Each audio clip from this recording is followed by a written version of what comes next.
मनोज जरांगे पाटील यांच्या उपस्थितीमध्ये आज हिंगोलीच्या आजेगावमध्ये अश्वारूढ पुतळ्याचं अनावरण झालं आहे आणि त्यानंतर आपल्यासोबत आहेत मनोज जरांगे पाटील. दादा, काय सांगाल तुमच्या उपस्थितीमध्ये इथे पुतळ्याचं आज अश्वारूढ पुतळ्याचं अनावरण झालं आहे? आजेगावचा खूप भव्य दिव्य हा सोहळा आज पार पडला आहे. छत्रपती शिवरायांच्या पुतळ्याचं अनावरण मोठ्या आनंदात झालं. पंचक्रोशीतली खूप लोक इथं या ग्राउंडवरती जमले होते आणि छत्रपती शिवरायांच्या पुतळ्याचं अनावरण झालं. खूप आनंदाचा दिवस आहे आज आणि त्या निमित्तानं महाराष्ट्रातल्या सगळ्या जनतेला शिवजयंतीच्या खूप खूप शुभेच्छा देतो आणि या गावकऱ्यांनाही पुतळ्याचं भव्य दिव्य आपण सोहळा आनंददायी पार पाडला त्याबद्दल यांनाही खूप खूप शुभेच्छा देतो. मस्साजोग येथील सरपंच संतोष देशमुख यांचं कुटुंब आणि मस्साजोग ग्रामस्थ येत्या 25 तारखेपासून अन्नत्याग आंदोलन करणार आहेत. आंदोलनावरती ठाम आहेत. कधी घोषणा केली? हा, असं बोलले ते 25 तारखेपासून आम्ही अन्नत्याग आंदोलन करणार. ही वेळ त्यांच्यावरती नाही यायला पाहिजे, कारण स्वतःचा भाऊ गेला, एका आईचं लेकरू गेलं, स्वतःच्या लेकरं उन्हात पडले, सगळ्या कुटुंबाची राखरांगोळी झाली आणि अशा वेळी त्याच कुटुंबाला अन्नत्याग म्हणजे ते आमरणच झालं. असे जर जीव घेणं आंदोलन त्यांना करण्याची वेळ येणार असली तर ही सरकारची नाचक्की आहे, ही सरकारचा अपमान आहे आणि मुख्यमंत्र्यांनी होऊ देऊ नये. त्यांना कुठल्याही परिस्थितीत उपोषण करण्याची वेळ येऊ नये आणि जर त्यांना न्यायच मिळणार नसला तर शेवटी कुटुंब तरी काय करेन. जर मुख्यमंत्री नुसते गोडच बोलत असले मराठा आरक्षणासारखं, आता नाही का आमचं काल 4 मागण्या मंजूर करतो म्हणले, त्यातल्या 2च केल्या. शिंदे समिती गठीत केली, ती आणखीन कामालाच लागली नाही, 8 दिवस झाले तरी. म्हणजे हे नुसतं लोकांच्या भावनेशी खेळायचं काम मुख्यमंत्र्यांनी खरंच करायला नाही पाहिजे. त्याच्यात दुसरी मागणी अशी केली की हैदराबादचं गॅजेट, साता संस्थांचं, बॉम्बे गव्हर्नमेंटचं गॅजेटियर करा म्हणलो होतं आम्ही त्यांना, आणखीन तो बदल त्यांनी केला नाही, तेही लागू केलं नाही. म्हणजे आता किमान 2 तरी व्हायला पाहिजे होते. तातडीनं म्हणल्यावर 2 तरी व्हायला पाहिजे होतं. 4 होते बोली तशी, 2 व्हायला पाहिजे. राहिलेल्या 4 हे 3 महिन्याचा वेळ घेतला होता मुख्यमंत्र्यांनी, आम्ही दिला सुद्धा त्यांना. मग आता तुम्हाला 2 करायला सुद्धा शिंदे समितीचं ताबडतोब बैठका सुरू व्हायला पाहिजे होत्या, रेकॉर्ड शोधायला सुरुवात व्हायला पाहिजे होती, कक्ष स्थापन व्हायला पाहिजे होते, ताबडतोब मनुष्यबळ द्यायला पाहिजे होतं, त्यांना अभ्यासक द्यायला पाहिजे होते. हे तातडीनं होणं गरजेचं होतं. आणि दुसरं, शिंदे जे गॅजेट आहेत तिन्ही, याचं काय चाललंय सांगायला सुद्धा माणूस नाही त्यांचा. तिकडंच मीडियात बोलतात, तिकडंच येतात. म्हणजे जी विश्वास कमावलाय ना मुख्यमंत्र्यांनी, ती गमवायला नाही पाहिजे असं आमचं म्हणणं आहे. तुम्ही जर एक गोष्ट देत राहिले पटपट लवकर तर हा समाज तुमच्यावर विश्वास ठेवल ना. तुम्ही शंका घेण्यासारखं काम करतायत. यावरून तुमचा इशारा किंवा काही मागणी आहे का? आमचं तर असं म्हणणं आहे का आता आम्हाला वाटलं होतं आजच मंगळवारपर्यंत कॅबिनेट होईल आणि ह्या कॅबिनेटमध्ये गॅजेटचा विषय घेऊन टाकतील, म्हणजे लागू करतील 3 पण, मराठवाड्यासह 3ही. आता त्यांनी तसा शासन निर्णयच केला आणि शिंदे समितीसुद्धा रेकॉर्ड शोधायला गावोगावी जाईल असं वाटलं होतं. पण आम्हाला वाटत नाही आज काय झालं माहीत नाही. केलं असलं तर चांगली गोष्ट, मुख्यमंत्र्याचं कौतुक. समजा गॅजेट लागू केलं असेल तर, नसेल तर आणखीन अभ्यास करा 8 दिवस, पुढच्या मंगळवारपर्यंत कवनात 3 गॅजेट लागू करा. आणि आम्हाला वाटतंय मराठ्यांचे मन मुख्यमंत्री देवेंद्र फडणवीस साहेब जिंकतील गॅजेटा लागू करून, असा विश्वास आहे. आता नाही केल्यावर बघू, त्या दिवशी इशारा देऊ. संतोष देशमुख यांचे मारेकरी जामीनवर सुटले तर मस्साजोग येथील एकही ग्रामस्थ दिसणार नाही, अशी भीती तिथली मस्साजोग ग्रामस्थांनी सुप्रिया सुळे यांच्या समोर व्यक्त केलेली आहे. ती सत्य परिस्थिती. हे लोक प्युअर गुंड आहेत, धनंजय मुंडेंनी पाळलेले प्युअर गुंड आहेत आणि यांना ना स्वतःची जातं कळत नाही, समाजही कळत नाही आणि लोकही कळत नाहीत. राजकारणासाठी, सत्तेसाठी आणि पदासाठी हे डायरेक्ट खून करते.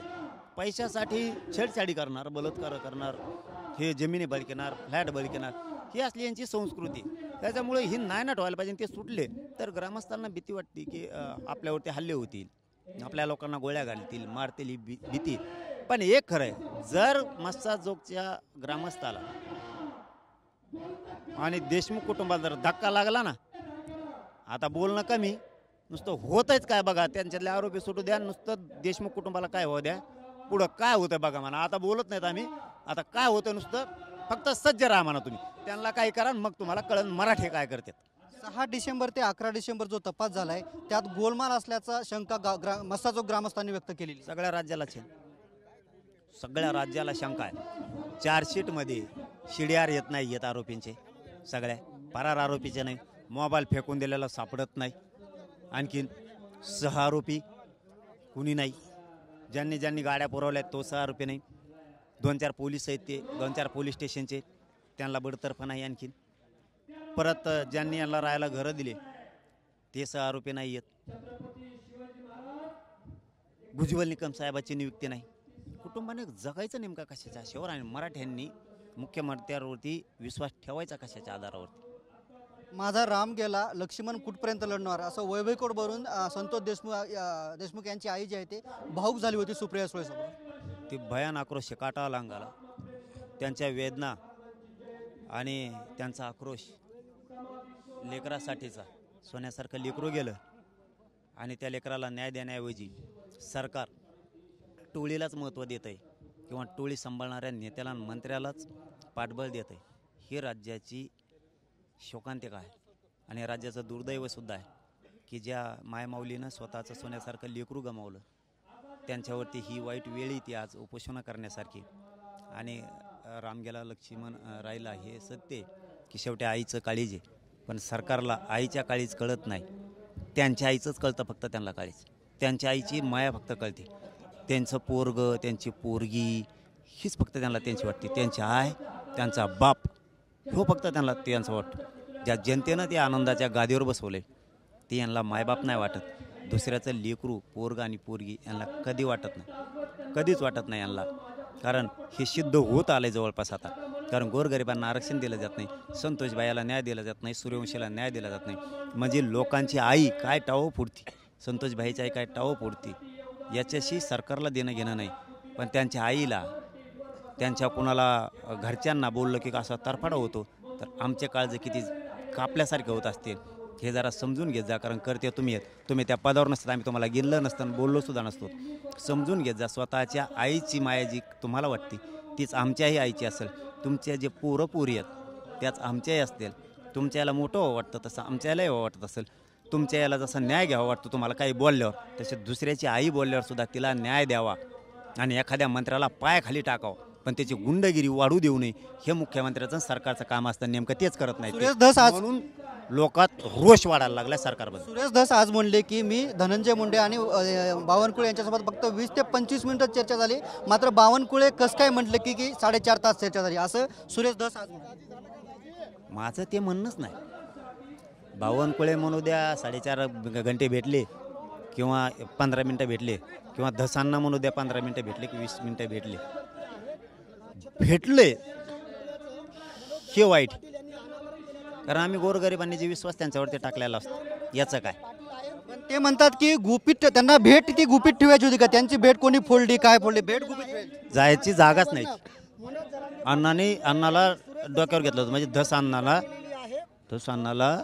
डोक्यावर घेतलं होतं गरीब मराठी. ती जायची जागा नव्हती गरज नव्हती. लाट ओळखायला पाहिजे होती. जायची गरज नव्हती. कारण ज्या अपेक्षा होत्या त्यांच्याकडून लोकांना न्यायाच्या ते आता मावळल्यावर झालं. हां कारण ते चुकीचं झालं. ते त्यांच्याकडून घडलं ते चुकीचं झालं. ती जागाच नव्हती जायची आणि काय गरज नव्हती त्याच्या दारात जायची.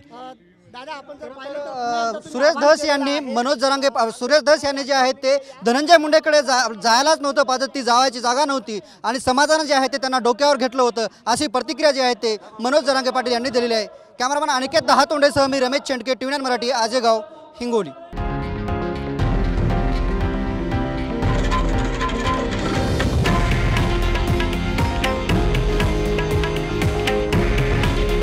हे आहे देशातील नंबर 1 न्यूज नेटवर्क आणि आपण पाहत आहात TV9 मराठी. काळजी तुमची, हित महाराष्ट्राचं.